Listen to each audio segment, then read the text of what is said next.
This is how the average American used to picture old Europe. A beautiful, cutesy, green, nostalgic place. Europeans are infantile, they're naive, they're prey to fuzzy-minded, feminine thinking. They live in these chocolate fantasy world villages. They're indifferent to all the monsters lurking on the horizon. There's a savage dissonance between this dream Hollywood Europe. Remember, this is the second highest grossing film of all time, and the current American picture of this self-genociding wasteland. The argument of this video, though, is that both of these pictures are two halves of the same picture. They're two halves of the same American view of the old world. Sound of Music Europe maybe even directly causes MAGA Europe. They're like hobbits, frankly. They were just like lovely people who like to, smoke their pipe and have nice meals and everything's pleasant. But the reason they've been able to enjoy the Shire is because hard men have protected them from the dangers of the world. They don't realize that they're there until one day 1,000 people show up in your village of 500 out of nowhere and start raping the kids. Population freefall. Population collapse is what's going on in Europe. So clearly there is a very well organized, very well funded effort to eliminate the white population of Europe. I mean, because it is being eliminated and you're not allowed to notice it, you'll be punished by police and courts you pay for if you notice what's happening to your ancestors' homeland. So that's all just true. Yeah. Does the population want it? Population clearly doesn't want it. I mean, there's no referendum on it. You don't get to decide. You've got no voice in it, other than you get to go to jail if you complain loudly enough about it. It's not happening by accident. That's obvious, because it's only happening in white countries. What's happening in Europe? There's a European crisis going on right now, okay? Good luck, Europe. I don't see how Europe's going to get it back. I genuinely feel that they're done. I said, no, I think they're done. I don't see how they can get it back. I view America as the last stand for Western civilization. Too many Europeans have decided that civilizational suicide is actually some form of moral good sense. What is there to salvage in Europe? You're our bitch. Hate to break it to you. I know you live in, Cinderella's castle over there, and you're drinking your cappuccino, and you're making your aesthetic edits on the beach, and you scoff at America. I mean, these Europeans are so uppity. They're so uppity all the time, talking about, their stuff that's going on over there. Who cares? You don't have an economy. Okay, it's over for you. The Muslims on the flotilla boats, financed by the UN and George Soros, U.S. taxpayer money, have invaded Europe by the tens of millions. 3 million just got legalized. The communist Spanish government actually got up and said, we want to replace the Spaniards. Their head of immigration said it on TV, pull the clip up. Top officials in Spain said that they are replacing Spaniards with migrants. And they said, if you can get here, you are legal. Europe is being destroyed on purpose because the rich people with the money are trying to destroy it because they're tired of Europeans with their high living standards and their pensions and their demands for holiday and working conditions. It would be easier if we just import a whole bunch of slaves and rule over them with an iron hand. But it will destroy the culture and the history. Who gives a shit? We'll make money.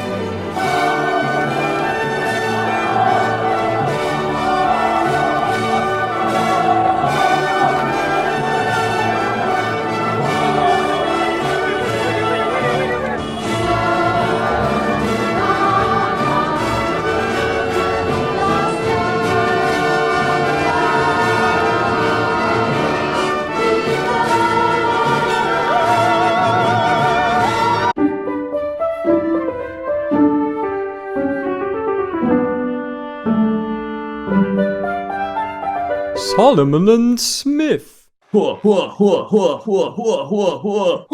the wine dark sea, baby. We're sailing to America. Welcome to Solomon and Smith. I'm Jack Truckenpedder. That is Milo Garner. Neither one of us is Solomon or Smith, but together we are Solomon and Smith. Today we're going to be talking about something we will dub American Orientalism about Europeans.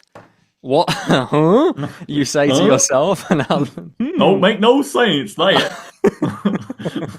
How America portrays Europe in order to talk about itself, how that affects the way Americans see Europe, and how that ultimately affects the way Europeans see themselves. Yeah, and I think, before getting into it, let's talk, what is Orientalism? What the hell is original Orientalism? We are going to talk about traditional Orientalism for quite a while. During this section, just think about the ways that America maps on to what Europe was and the way that Europe maps on to what the Middle East was. So the term was obviously popularized, made famous by the Palestinian intellectual Edward Said in his book. The constant sort of disparity I felt between what my experience of being an Arab was, and the representations of that one saw in art. I mean, I'm talking about very great artists, you know, like Delacroix and Ingres and Jérôme and people like that, novelists who wrote about the Orient, you know, like Disraeli or Flaubert. And, you know, the fact that those representations of the Orient had very little to do with what I knew about my own background in life. So I decided to write the history of that. In the 19th century, Europeans talked about the Middle East in order to sort of get things off their chest that were repressed or in some way unexpressible in their own cultural context. The Middle East came to signify everything that Europe wasn't. It was just used as an interesting mirror on a kind of symbolic fantasy plane. So a land of extremes, a land of despots. These are the classic stereotypes, a land of a sensual extreme, so harems, yes, of sort of concubines and such, a place where people lived in a sort of timeless, infinite history. So it referred to our historical European presence. Things were once like this, but equally a fantasy, a kind of psychological distension of what the brain can achieve. And in the Said example, he's specifically talking about the British and French read of the Middle East. It's artistic, but it's also political, academic. It influences everything. And the Orient as a place sort of exists, but we've sort of invented it. And the idea as we're talking about it now is sort of the colossal universal West versus East. And it doesn't just invent the Orient, but invents the Occident, which is Europe at the time. The Middle East fills in the gaps of the European desire matrix. So the Middle East is sensual overload, hyper-sex, harems land, because Europe in the 19th century tended to be monogamous, tended to be sexually quite conservative, and had restrictive sexual social mores compared to the Middle East. The second one, the Middle East is magical because Europe is hyper-rational, because Europe is scientific, because Europe is draining all the magic from the world. It's nice to imagine this land where there's still magic, there's flying carpets, there's all sorts going on. And then connected to that is passion, a place that isn't so enslaved to reason and rationality. It overlaps a lot with romanticism in general, projecting onto the Middle East this place where feelings are still king. How you love, how you hate, that's the driving force of life.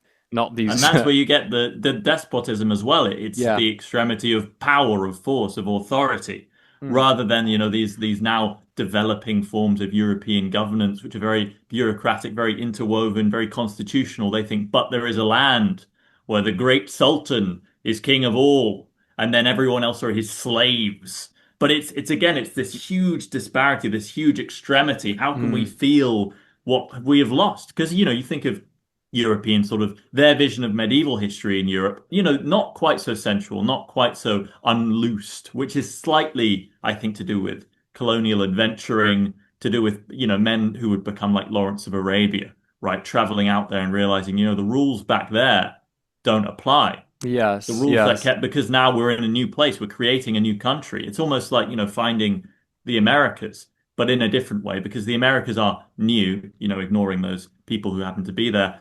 The Middle East is old, ancient. It's always been there, older than us.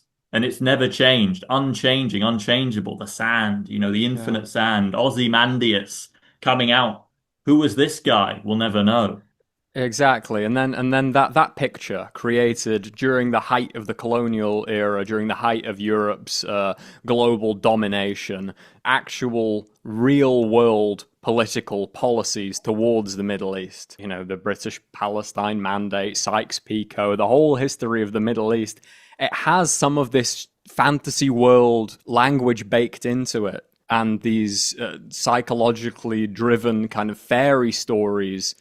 They do affect us. They do get into you. The stories that you tell about yourselves using other countries starts to actually change the way that other country looks, especially when you have political influence over it. We can go way back with this because it's also sort of an ideology that appears not in this developed form, but in the crusading version of thought, where Jerusalem was this land of the mind, but equally it's a real place. So you go over there with all of these notions of religion and transcendentalism, and then you find there's just people living in houses in a city. You don't look at that city like other cities. That city is made magic. And then that creates lots of very strange political and social interactions when you go there and it's like, oh, it's just a place. Yes. Just like all of the Middle East is just a place. You go to what was Babylon. Oh, it's not, mad King Cyrus. It's a city with people living in it. And complicated by the fact that multiple peoples were projecting multiple things onto the same places in lots of cases. Maybe we can imagine an alternate world where it had been the East that sort of colonized the West successfully in the 19th century, and what sort of like the Ottoman hegemony, what would that have produced? But let's get to the actual topic of this video, which is Western Orientalism. Yeah, Americans specifically talking about the homeland. Americans painting pictures of Europe.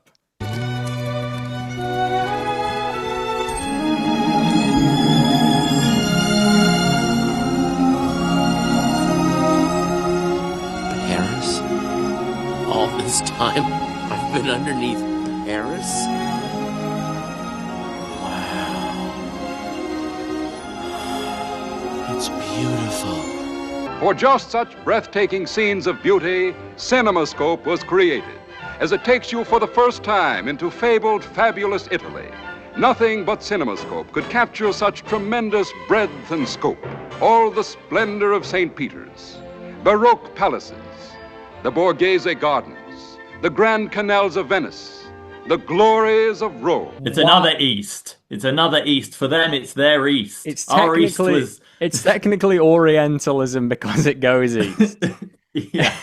Is why it's called Orientalism rather than Occidentalism. This way that American films use European backdrops, use European characters or European accents to get certain ideas across that actually have more to do with American hang-ups. I mean, the biggest example of all is Disney films. Disney have completely colonized, completely overpowered the entire European folk tradition. All these folk tales that old women had been explaining to children, sometimes as far back as the Middle Ages. These fairy tales, these ancient myths. Now, if you ask any European to picture Snow White, they don't think of some old illustration of Snow White. They don't think of a Snow White that they remember from childhood, that came from their own imagination, that came through some unbroken line of oral storytelling. They think of the Disney film. If folk tradition, if storytelling is the main repository of a culture, then that culture in Europe now has been completely ingested, swallowed up, digested, and vomited back up by an American studio, with a few key differences. A lot of the time, the Disney version is much softer. It's in a much less identifiable historical region. It's much more like a fantasy region. The morals are much clearer. We see Europe as this land that's very black and white, with an overwhelming emphasis on the feminine. By far the most successful Disney films are the princess ones. Films about princesses, about a class of people who do absolutely nothing, who can't build anything, who can't make anything happen, who are completely oblivious from the way the world works, but look nice and shiny and sparkly and pretty. Disney did also, of course, adapt European folktales with male protagonists. I'm thinking particularly of Sword in the Stone, where Merlin the magician, his magic comes from modernity. His magic comes from a knowledge of science, a knowledge of industry, a knowledge of automobiles, a knowledge of aeroplanes, electricity, power stations, industry. But that's not the Disney you think of. And if you say the word fairy tale, you don't think of the masculine-coded dragon-slaying myth. You think of little birds and princesses singing to little birds. And that's Europe. That's the picture of Europe. Coddled, stupid, helpless, in need of a resuscitating kiss by a sensible masculine nation. The sort of inciting incident for us having this conversation is the Christopher Nolan Odyssey adaptation, which the entire world is screaming about at the tops of their voices at the moment. Something that rarely gets spoken about with relationship to the movie is that everybody's doing American accents. It's and I think American Odyssey. British actors are doing American accents just to Americanize the core European myth. Well, normally you have three options, right? One of the options is everyone does their own accents and it's sort of crazy la la land like in Amadeus.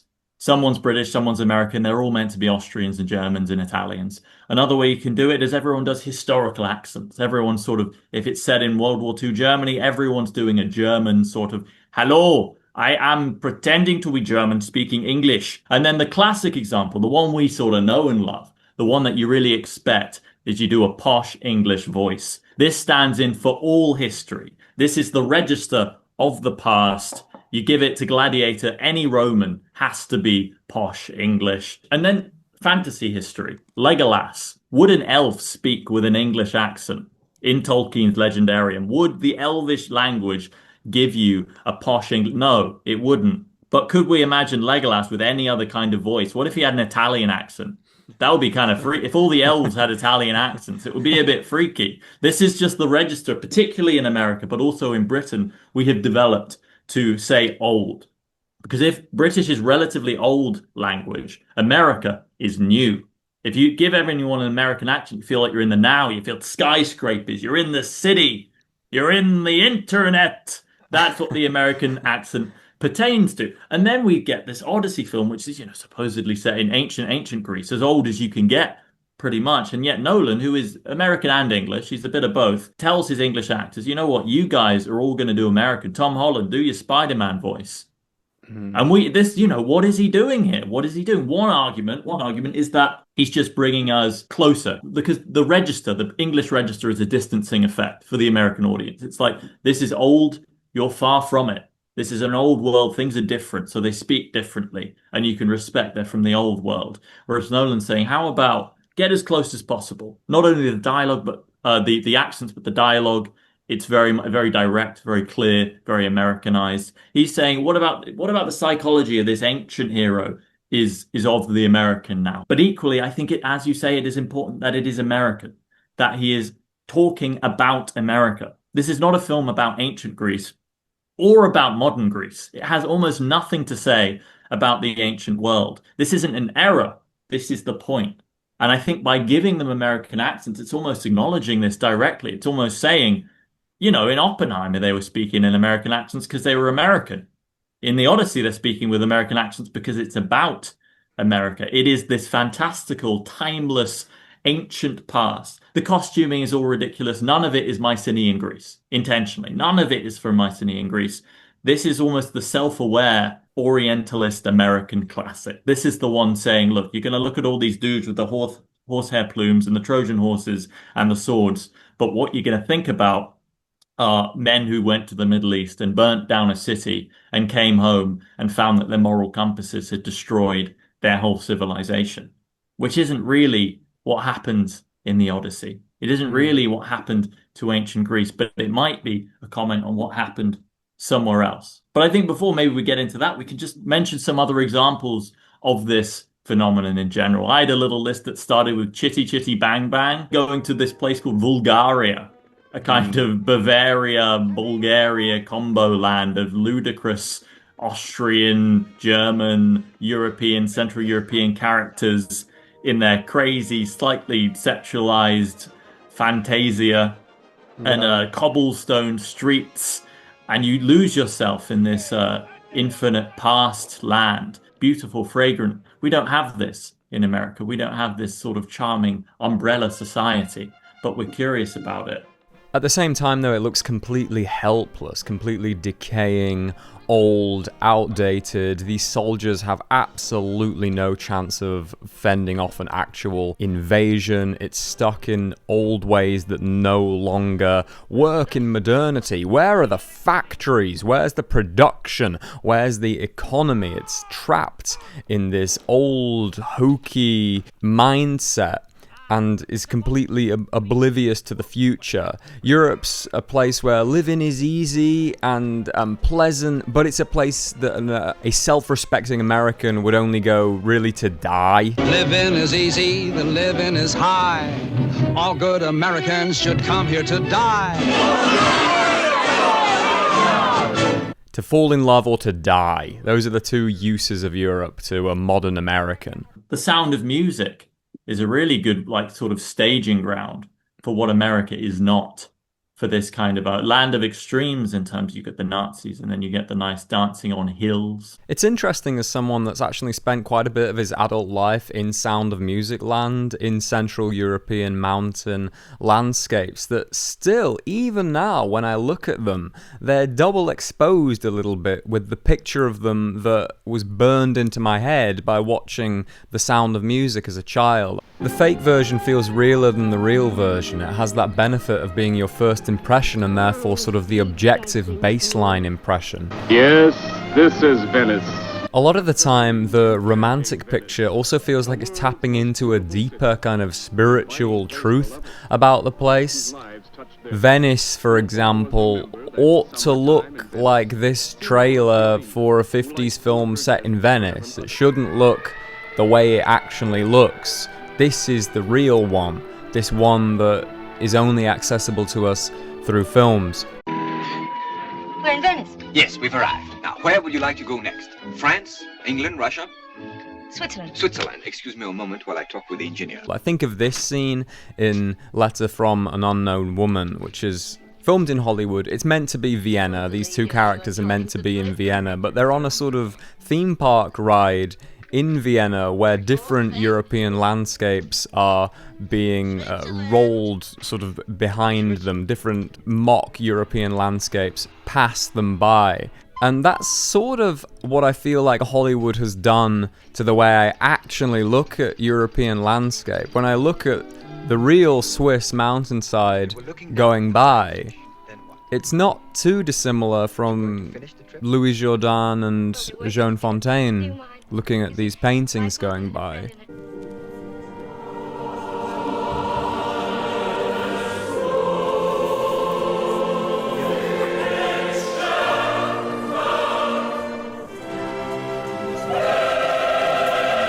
That's the thing films do, they paint somewhere into your head, and then when you actually see it, you unconsciously measure it up against the film, against the picture of it you already had. In a sense, it's always blue screen. You can never really film on a location. I think the very act of filming something changes its nature. I'm a bit of a, uncontacted Amazonian tribes person in that respect. I really think you change a place's soul by pointing a camera at it. In the same way that Orientalism in Europe to the Middle East completely changed sort of politics and the way in which colonial governments were run and formed, I think American Orientalism of Europe has completely changed how Americans view themselves and what they believe Europe to be, and their kind of conservative movements to what we used to have, and their sense of Europe being lost is versus not necessarily what Europe used to be in reality, but this vision of Europe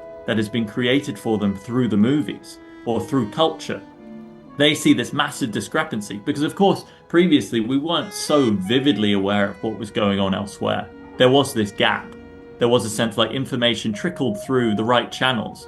Now you get this weird sort of like brain warp where you look at the Middle East and it's not flying carpets, but then Americans look at Europe and it's not like these little cottages and everyone is extremely friendly and there are deers talking to one another, Fentanyl frolicking. addicts and graffiti and and decay. The main thing that I think Europe offers to an American audience, that Europe offers to an American storyteller, a sense of deep time, a sense of like an ancient continuity, a sense that you and your people and your identity extends backwards through time, has an ancestral root that just takes you all the way back through the ages. It's not this American kind of uprooted neoliberal world where everybody's free and you live in the present and you make your own decisions and you can just strip off your history.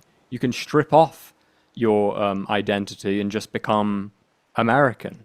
This broad, like artificial identity that isn't tied up to any specific tradition, any specific language. And Europe offers that to Americans. And a lot of American films that are set in Europe, they give that. Even a film as like silly as Chitty Chitty Bang Bang, it's something that Americans don't really have access to. They don't have the knights wearing the traditional costumes with plumed headgear. And if they did have that, it would be for the opening of a shopping mall. It would be cheerleaders at the start of a football game in fancy dress. They don't have the opportunity to unironically don some sort of ancient regalia. Exactly. This is why all Americans with their sort of European heritage, when they look into it, they have to declare that they are related to several strands of royalty. They have to get there. They have to themselves be the sons and daughters of great kings, even if it's sort of ludicrous. But I think there's a nice sort of parallelism between what's going on in the Orientalism case of the past and of the present, in that in the 19th century, Europe was the absolute future. Europe was, at that time, the skyscrapered, AI-based techno-land seeking a past. They had their link to it, but it felt that it had been somewhat severed. They were no longer this feudal landscape. They were a new thing. Everything was new. Revolutions were bursting up here and there. The Industrial Revolution had combed the world, and they were reaching out and discovering, as they reached out, various iterations of what they felt to be their own past. The noble savage of the Americas was, oh, we were once like this long ago. But then the East gave them an almost better, but this was the peak. This was real civilization. This was tapestried. These are the knights. These are the kings and queens. This is our Arthurian legend living today, which of course was not necessarily accurate, but it was interesting. And then we get America of now, which is since the 20th century, the extreme techno land, the absolute peak of modernity, who define themselves by their modernity even more than Europe ever could because of their newness, their inherent the new world thing. And then they look back and they find this sort of rooted past. But it's funny, some of the systems that replicate themselves, for instance, Orientalism, European Orientalism, found in the Middle East this sexual license they didn't have at home. American Orientalism finds the sexual license in Europe that they don't have at home. And you can think even recently of films like Vicky Cristina Barcelona, the Woody Allen thing, or the Before trilogy, with these two people, who go to Vienna and they go to these European cities and areas, and there they can be more truly romantic. It's a place of romance. I feel like this is some dream world we're in, Yeah, it's so weird. No, genuine 100%. romance. And kissing someone in front of like a Baroque house front Roman holiday is infinitely more exciting than kissing them on Brooklyn Bridge. Yeah, and do you know mysterious reasons? You know the film Summertime by David Lean? You familiar with this one? Katharine Hepburn goes to Venice to find this sort of real, genuine, kind of lusty, heart-born romance. And she doesn't get the high-up, knightly, courtly stuff she expected to find in Europe. And I think Americans are often, with the Brits. The Brits really co-opt this thing and play with it as well. It's not just like the continental Europeans are the subject of the British-American lens. And I think maybe Nolan is the perfect combo of those. But in Summertime, she finds this courtly, knightly romance isn't to be found. But what is to be found is this more earthy, eat the ravioli, this more like, forget it. We're in the land of license. The land of sensuality. It's the land of romance. And a sensuality and romance that's also connected to ancient history as well. It's built into the land. You've got that ancientness that you don't have in America. You've got that, like, our people have been here forever, for a bajillion, manillion, bagawillion years.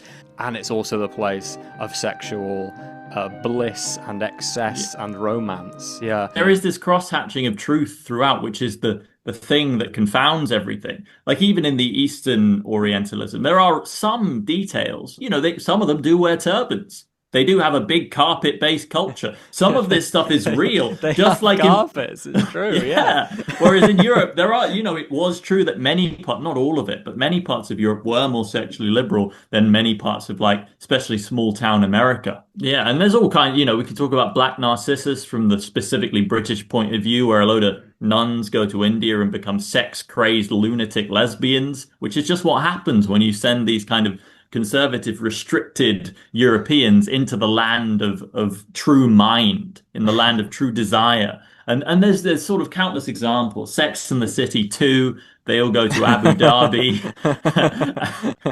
And that one's interesting because by the 21st century, we sort of flipped our Oriental stereotype into they are all very repressed.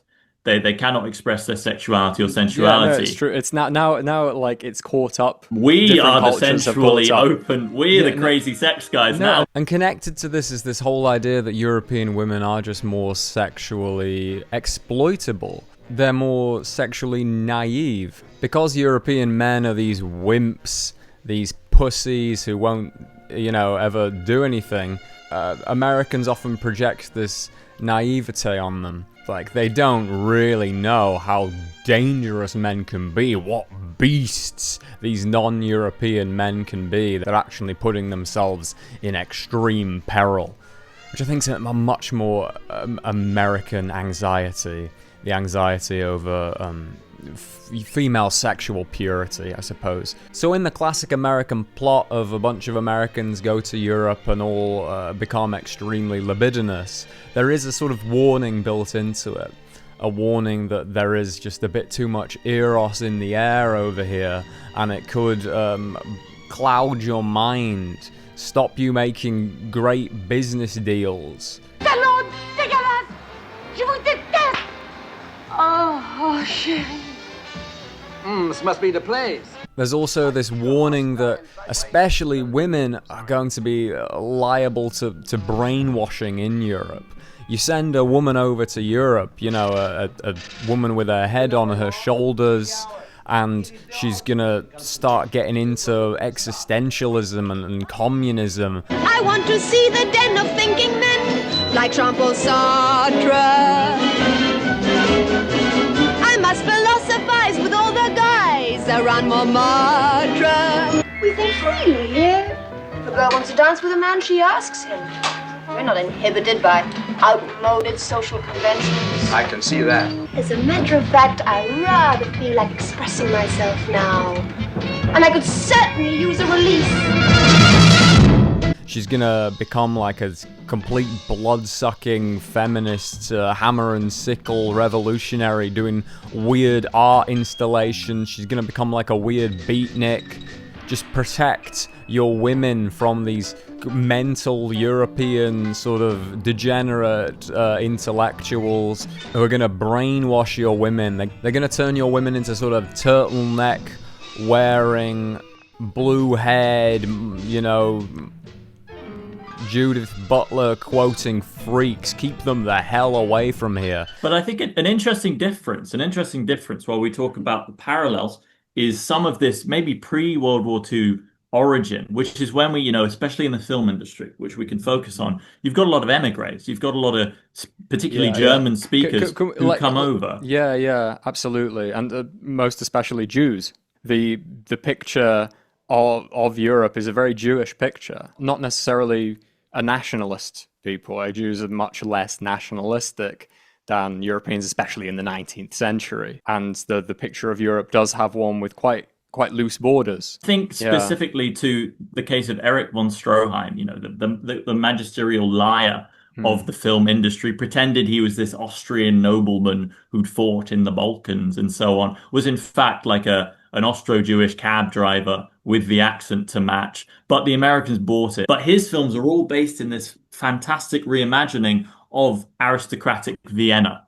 Almost always Vienna. Some Monte Carlo in another one. He does make an American film, but he's really dreaming of a world that never existed for him. Yeah, and was completely, Max Ophuls as well as another one. Completely destroyed in World War One. So he'd left. It got completely demolished, and then he started dreaming of Habsburgian Vienna. the man he never was. He wasn't this guy, but his sort of crooked memory of it then descends into the American dream of Europe. It's Europeans remembering their destroyed home. World War II also important. Vanquished. Europe vanquished. What do we remember about that place that we had as children, as young men, as young women? And then this is constructed into the dream world, which doesn't just exist in contemporary or pre-World War II, pre-World War I, goes through all of time. And it's accessing this dream memory palace of a continent. But then, like Ernst Lubitsch, who does make these films set in vague Europe, I think Shop Around the Corner is set in Hungary, just randomly, and there's such a bittersweetness to this portrayal of this sweet,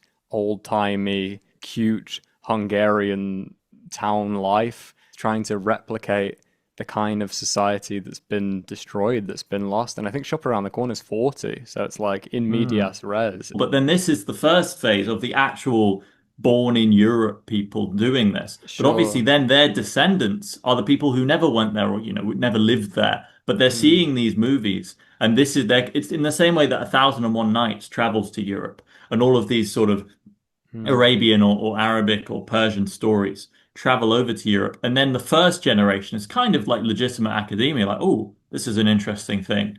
But then as soon as it's had its first sort of translation, as it were, everyone after that becomes an imitation of the imitation. And you begin to form something new. You begin to form the Orient, not as it exists, but as you imagine it. But I think what we're seeing now with the Odyssey film is a very interesting consequence of all of this happening at once, in that you're getting, I'd say, the kind of maybe the left-wing criticism is that it doesn't feature sufficient Greeks. There aren't Greeks on the cast. They're mostly played by Americans and English people, and that it's not accurate to Greek cultural history, because there is this sense now that we ought to depict cultures from their point of view, rather than from our, not really about the culture point of view, but not acknowledging that's the issue. So the sense, we've appropriated Greek culture. Somehow Homer's Odyssey is appropriatable, which I kind of doubt. And then on the other side, you get the Americans who are like, this is not true Europe, spelt with a V. You have undermined it with these American liberal values. This is not what the ancient Greeks believed in. They believed in glory. They believed in slaughtering the female slaves. And you've made it this disgusting center-left appropriation, and you're trying to bleed our minds with this sort of sub-Homeric fantasy. So it's curious that both sides seem to be fighting with their own European heritage. One of them is saying we should be very respectful to a particular cultural group. The other one is saying that Europe is the true sort of the root of our culture, and we should not be messing with Homer. Whereas then what Nolan is doing is almost the trad thing, almost the traditional thing of finding in Homer's Odyssey, finding in Homer, not what Homer's talking about, which is ancient Greek culture and ancient Greek society, of which there is almost none in the film, but rather trying to talk about, well, what has this got to do with us? What is this actually saying to us directly? And of course, it's an American Odysseus. It's an American Odyssey. It's an American journey. What is he trying to find? It has far more to do with Oppenheimer and the nuclear bomb and the fall of civilization than it does to do with, the Bronze Age collapse and the Sea Peoples. And I suppose part of what this video can suggest is, while we can look at Orientalism, particularly in its pernicious and negative effects, in that it does create these warped visions of the world, which confuse people and can often encourage like a weird political extremism with regard to them. If we can actually key into what Orientalism did for Europe and is doing for America, which is to say it gives them a field in which they can express these opinions and these psychologies that don't seem to fit in their current forms. You can't talk about this stuff so frankly in your native tongue, in your native land. It doesn't work. But if you invent this timeless past zone, which does have a connection to reality, it is rooted in something, even though it isn't accurate, you are then allowed to say things and to make claims and to make grand statements that you couldn't otherwise. And so to plug into it and to actually watch such a thing and not think, well, that's very silly. The Greeks did not have plate armor until 5,000 years later. It's a very fair comment. But then to at least try and click into what is being attempted here. What is the point of Orientalism, subconsciously or consciously? Why did Europe and America both invent this form of art? Why didn't they just set this stuff at home, make their own stories? Why do they feel like they have to? And maybe there is a good reason for doing that, and maybe we can get something out of it. Sometimes it's easier to express something in a foreign language than it is in your own tongue. I think anyone who's multilingual has had this experience. Sometimes, on top of that, it's also easier to say something about your own culture by setting your work in another culture. Shakespeare, the English national poet, perhaps the most English person, is not only very untypical of the English character stereotype, both then and now, he also sets most of his plays in Italy. The histories are English, yes, but most are in Italy. Hamlet's in Denmark, Othello Cyprus, Comedy of Errors Turkey, Twelfth Night vague Yugoslavia, Winter's Tale Bohemia, Pericles Lebanon, and most foreign and exotic of all, Macbeth is in Scotland. The Tempest's a fictional island. The major English tragedy, King Lear, is in an England so remote, so strange, druidical, and mythologicalized, it might as well be Middle-earth. Yeah, and I feel it is a universal human instinct to tell stories about places that aren't your home, to tell stories about places the far-off land. The far-off land. And the curious thing now is that the far-off land is immediately reachable via communication technologies. That's the strange thing about it. Like, in the past, when you write something like a Robinson Crusoe, Gulliver's Travels thing, where you make up a fantasy island and talk about its history and its people or whatever, you're not duty bound to answer for your takes to the people of the island. But now we're in a world where we see the effects on real countries of turning them into fantasy lands, which might be one of the reasons the whole genre of fantasy came into being now. Precisely. Like yeah, Tolkien, especially like American visions of Tolkien, it's like, here we go. This is a Europe we can do. And we're not talking about the French. Don't worry. It's not the French. We're dealing with this realm. And I think sci-fi as well. And when you go to like George Lucas, and he very much plays into the fairy tale aspect of it. Long time ago in a galaxy far, far away. And then they're all ethnic stereotypes. But it's fine, because we're in space. Watto can't call in, because Watto is not an Arab. Watto is not an Arab. But it's this attempt to create another place. We've run out of places in the world because we know about them all. And maybe this, fantasy starts to really take off in the 20th century or, late 19th. There are versions earlier. You can go way back, fine. There's kind of crazy stuff. But as a popular mainstream novelistic and then filmic form, sci-fi and fantasy really take off by the time we've actually explored the world. And we're actually aware that the flying carpets, maybe they're not actually there. And after, recovering from the disappointment, we decide, but we will invent a realm where magic carpets do exist. And this will just be the basic assumption when you go in. This is like, Tolkien's introduction, Tolkien's concerning hobbits. This is how it works here, guys. Okay? Which I think is very different to the ancient mythologies or the medieval mythology. If you look at the Norse pantheon or the Greek pantheon from which they're drawing, those guys aren't giving you an abstract what if. I wonder, because in a sense, Americans have just as much history and historical continuity as other people. It's hard to say. I mean, what does it actually mean to have historical roots somewhere? I mean, we're in an age where human beings are moving around the earth more than ever before. Not just human beings, but objects. Most of the objects that are in front of me right now, a British passport, this wire plug, this pen, this thing, these earplugs. It's coming from all over the place. It's coming from Indonesia, it's coming from China, it's being shipped from all sorts of different countries to us, and people are doing the same. People are moving all around the world, and this kind of this American urge to have a continuity, to have an ancient homeland, which in itself, I suppose, overlaps with that European Jewish urge as well, to find yourself just wandering, a stranger in a strange land. Merci, Monsieur Noir. Merci, Madame Noire. Princess. So you don't mind being called Mr. Black Man? Of course not. Why should I? That's what I am, a black man. You don't mind because that's a French kid. If that were an American... You want to have fun or you want to discuss the race question? I can't separate them, not with you. Because I'm Negro, I'm different. Because I'm Negro, I'm not different. I'm different, I'm not different. Who cares? Look, I don't have to prove either case. Can you understand that? There isn't a place on the face of the earth that isn't held for somebody. Some race, some color, some sex. For me, Paris is just fine. And I think that's one of the reasons why really rooted, closed-off walls, homogenous societies and portrayals of them are kind of so appealing to lots of people today. The idea of like just watching, I just want to watch an Iranian film where everybody's Iranian. The thing that appeals to people about that is the sense that it stops you feeling so rootless and aimless and part of nothing and belonging to nothing. Yeah. Said argues that Orientalism is part of what gave Europe its identity and the strength of its identity by finding in the Orient like I think he describes it as a surrogate or an underground self.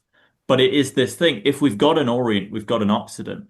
So there's an interesting sense of trying to find oneself in Europe in an American context, but also find oneself outside of Europe to distinguish oneself. So you create this kind of inner soul, this distant past, and then you bounce from that into yourself. And I guess things are becoming a little too fragmented to fully leverage that. But if we look in the past examples, we can kind of understand, all right, you go to Europe for the crazy sexual license and romance, but you don't want that forever. You want to go back to America where things are sane, where there are walls, sturdy walls. And you go to Europe for like history, for beautiful old buildings, for castles, like a tourist, to gawp at them, and then you go back to America. Exactly. You don't want to stay there. They've got like air conditioning everywhere.